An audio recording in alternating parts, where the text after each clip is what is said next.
សួស្តីទាំងអស់គ្នាថ្ងៃនេះយើងជួបគ្នាជាមួយវីដេអូមួយទៀតដែលយើងនិយាយអំពី Modal Verbs តែយើងផ្ដោតតែទៅលើកាតព្វកិច្ចហើយនិងដំបូន្មានទៀតណា Obligation ហើយនិង advice អូខេឥឡូវយើងទៅមើលទាំងអស់គ្នាថាតើនៅក្នុង Modal Verbs មួយចំនួនហ្នឹងយើងប្រើវារបៀបម៉េចអូខេបាទអញ្ចឹង slide បន្ទាប់បាទអញ្ចឹងចំពោះ Modal Verbs ដែលនិយាយអំពី obligation ហើយនិង advice គឺយើងលើកយកមកតែ4ទេយកមកនិយាយទី1គឺ must ទី2គឺ have to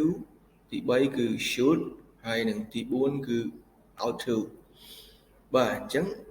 ចាំមើលទាំងអស់គ្នាមើលតើ4ហ្នឹងណាគេប្រើរបៀបម៉េចណាសម្រាប់ផ្ដល់ជាដំបូន្មាន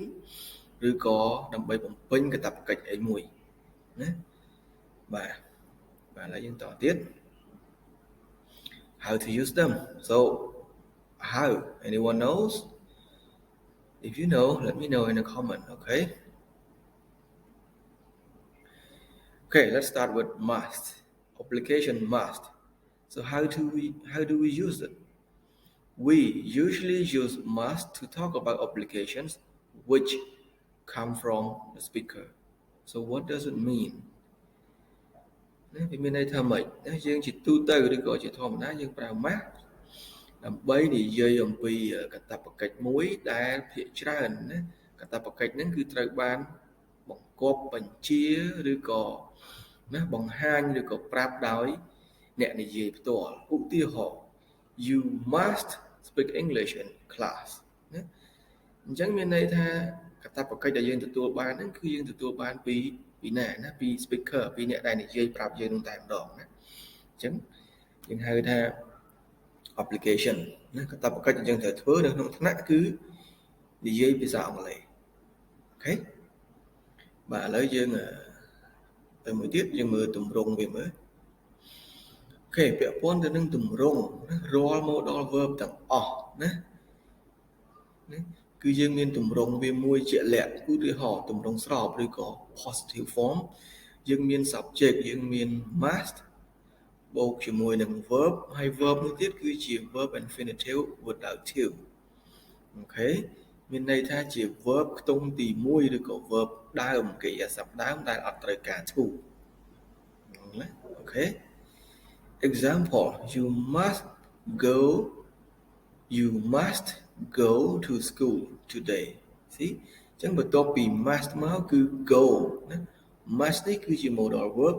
ហើយ go នេះគឺជា verb មួយទៀតអញ្ចឹងនៅចន្លោះ verb ទាំងពីរហ្នឹងគឺវាអត់មាន to ទេអញ្ចឹងហើយបានយើងបញ្ជាក់កន្លែងនេះថា without to not អញ្ចឹងចំណាំណា you must to go to school today no it's not correct តែបើយើងនិយាយថា you must to go គឺខុសហើយណាព្រោះដោយសារអីដោយសារ must វាជា modal verb អញ្ចឹងទម្រង់របស់ modal verb ទាំងអស់គឺបន្ទាប់ពីវាហើយគឺ verb មួយទៀតដែលអត់ត្រូវការ to បាទអូខេតោះបាទអញ្ចឹងយើងទៅមួយទៀតណាទម្រង់មួយទៀតណា negative form ឬក៏ទម្រង់បដិសេធដូចគ្នាគឺយើងមានចាប់ផ្ដើមដោយ subject ណា subject នេះគឺ I you we they he she it នឹងឯងតើមកយើងមាន must ហើយ must ហ្នឹងគឺបូកជាមួយ not ហើយបូកជាមួយនឹង verb infinitive without to ដូចគ្នាណាអញ្ចឹងឧទាហរណ៍ you must not smoke here you must not smoke here not ណាមិនមែនយើងនិយាយថា you must not to smoke here ទេណាអញ្ចឹងដូចគ្នារក្សាទម្រង់វាដដែលណាបន្ទាប់ពី verb must មកណាគឺ not បន្ទាប់មកគឺ verb មួយទៀតតែម្ដងណាអត់មានត្រូវការ to នេះមកទេអូខេ easy ណាបាទអញ្ចឹងកន្លែងហ្នឹងតោះណាម្ដងទៀត subject បូក must បូក not បូក verb infinitive without to អត់ត្រូវការ to បាទអញ្ចឹងទម្រង់បន្តទៀតទម្រង់សំណួរណា question form question form រាល់ modal verb ទាំងអស់ណាជាទូទៅគឺវាបានគឺវាអាចធ្វើសំណួរដោយខ្លួនឯងបានណាអញ្ចឹងវាអាចធ្វើសំណួរដោយខ្លួនឯងបានដោយគ្រាន់តែយើងត្រឡប់ណាវាមកខាងមុខ subject វិញគឺវាទៅជាទម្រង់សំណួរហើយតែមានលក្ខខណ្ឌខ្លះណាចំពោះ semi modal verb ទៀតយើងនឹងទៅចែកអំពីពួក semi modal ណាដែលវាពាក់កណ្ដាលជា modal ពាក់កណ្ដាលអត់យើងនឹងទៅចែកនៅ slide បន្ទាប់ទៀតណាអញ្ចឹង must plus subject plus verb infinitive without to question mark example must you work now តើអ្នកត្រូវធ្វើការទេឥឡូវហ្នឹង if you answer no I mustn't if you answer yes I must ប៉ុន្តែណាបញ្ជាក់កន្លែងនេះបន្តិចណាទម្រង់ modal verb នៅក្នុងទម្រង់សំណួរគឺមិនសូវជាពេញនិយមទេណាយើងកម្រឃើញនឹងគេប្រើណាស់ okay it's not really common use the question form of modal verbs អញ្ចឹងในករណីខ្លះ must យើងប្រើក្នុងទម្រង់ស្របបានបដិសេធបានប៉ុន្តែនៅក្នុងទម្រង់សំណួរយើងអាចប្រើ have to មកជំនួសវិញ do you have to work now ណាបែបហ្នឹងវិញព្រោះ have to វាបង្ហាញពី obligation ដែរណាពីបែបហ្នឹងណា alright okay next ឥឡូវយើងចូលមកដល់ have to យើងមើល have to វាជា obligation ដែរប៉ុន្តែវាខុសគ្នាពី must ត្រង់ណា we used have to refer to obligations which come from outside the speaker មានន័យថាម៉េចវាជា application ដែរជាកាតព្វកិច្ចដែរប៉ុន្តែវាមិនបានចេញអំពីអ្នកនិយាយឬក៏អ្នកបង្គាប់បញ្ជាផ្ទាល់ហ្នឹងទេតែវាចេញពីណាណាវាចេញពី outside កត្តាខាងក្រៅផ្សេងឧទាហរណ៍ I have to study for exam អញ្ចឹងកាតព្វកិច្ចរបស់យើងត្រូវរៀននេះដោយសារអីគឺដោយសារតែ exam វាជា outside ណាវាជា external កាតព្វកិច្ចយើងរៀនប្រឹងរៀនត្រូវតែរៀនដោយសារតែយើងមាន exam មានការប្រឡងមានការធ្វើតេស្តនៅពេលខាងមុខអូខេបាទឥឡូវយើងទៅមួយទៀតទម្រង់ណា form របស់វាណាគឺខុសប្លែកពី must បន្តិចបន្តួចដោយសារតែវាមិនមែនជា modal ពេញណាវាជា semi modal ទម្រង់ស្របណា positive form មាន subject មាន have has to plus verb បាទ have has នេះគឺយើងប្រើប្រែប្រួលទៅតាម subject ណា I you we they យើងប្រើជាមួយ have he she it យើងប្រើជាមួយ has ចឹងទៅឧទាហរណ៍ she has to complete her assignment today ណាចឹងកាតព្វកិច្ចរបស់គាត់នេះត្រូវតែបំពេញវាណាបំពេញកាតព្វកិច្ចឲ្យចប់ណានៅថ្ងៃនេះណាបាទទម្រង់បន្ទាប់គឺ negative form ដូចគ្នាណាយើងមាន subject ប៉ុន្តែដើម្បីធ្វើបដិសេធបានគឺយើងត្រូវការអីគេត្រូវការ do does បូកនឹង not បូកនឹង have to បូកនឹង verb ហេតុអីក៏យើងត្រូវការ do does មកធ្វើបដិសេធនៅពេលនេះព្រោះដោយសារតែ have to នេះវាមិនមែនជា modal verb ពេញលេញអញ្ចឹងវាអាចធ្វើសំណួរឬបដិសេធដោយខ្លួនឯងបានទេវាត្រូវការ oxy ណា oxy do does នេះមកធ្វើបដិសេធនិងមកធ្វើសំណួរឲ្យវាហេតុនេះហើយបានជាវាមានបានជាយើងឃើញ do ហើយនឹង does បូក not នៅក្នុងទម្រង់បដិសេធនេះឧទាហរណ៍ example you don't have to work on Saturday ណាអញ្ចឹងយើងអត់មានចាំបាច់ឬក៏អត់មានត្រូវធ្វើការទេនៅថ្ងៃសៅរ៍ណា you do not have to work on Sunday no on Saturday ទម្រង់សំណួរវិញទម្រង់សំណួរជាទូទៅក្នុងទម្រង់សំណួរយើងអាចមាន WA word questions ណាដូច why where how which who អីចឹងទៅបានយើងដាក់ do ឬក៏ does បានបូក subject ហើយបាន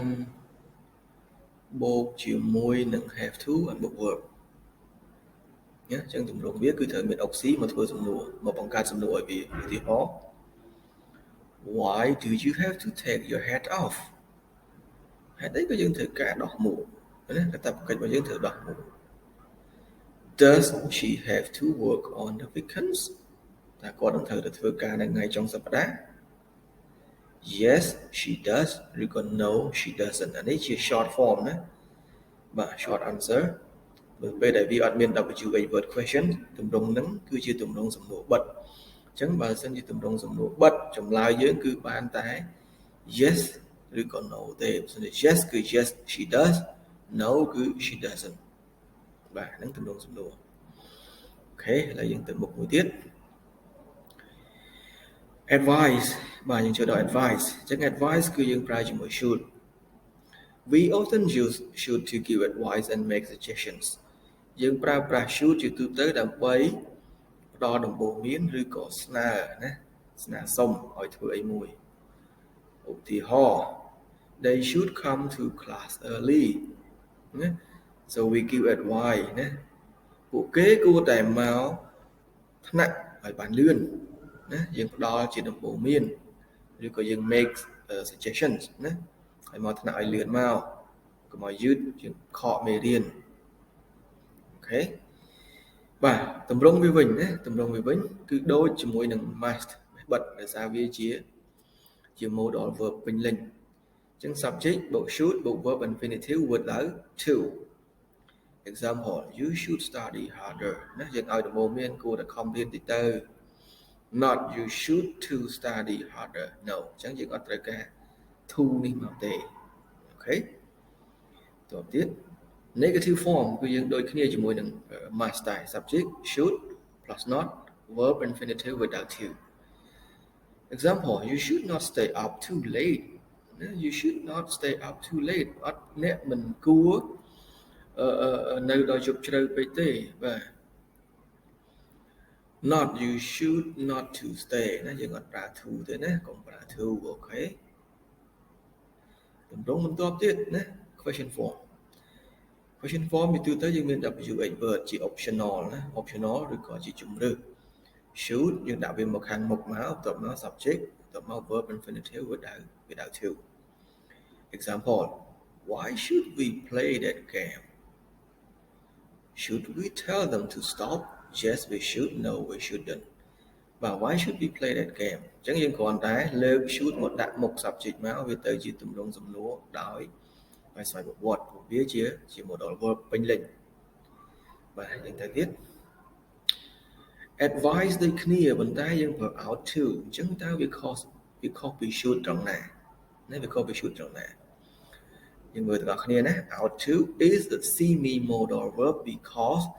it is in some ways like a modal verb and in some ways like a main verb បាទអញ្ចឹង out toវាជា semi modal ដែរណាវាមិនមែនជា modal ពេញលេញទេដូចគ្នាទៅនឹង have to ដែរវាជា semi modal ចំណាំយើងមើល out to and should are similar in meaning ន័យមែនតើទៅគឺដូចគ្នាទាំងស្រុងសឹងតែដូចគ្នាទាំងស្រុងតែខុសកន្លែងណាខុសនៅត្រង់ should is more common than out to យើងឃើញ should គេប្រើញឹកញាប់ណាទូទៅច្រើនជាងOut to is more formal than should ប៉ុន្តែក្នុងភាសាផ្លូវការណាមួយនៅក្នុង written ណានៅក្នុងភាសាយើងទៅសេផ្លូវការគឺយើងឃើញ out to ច្រើនជាង should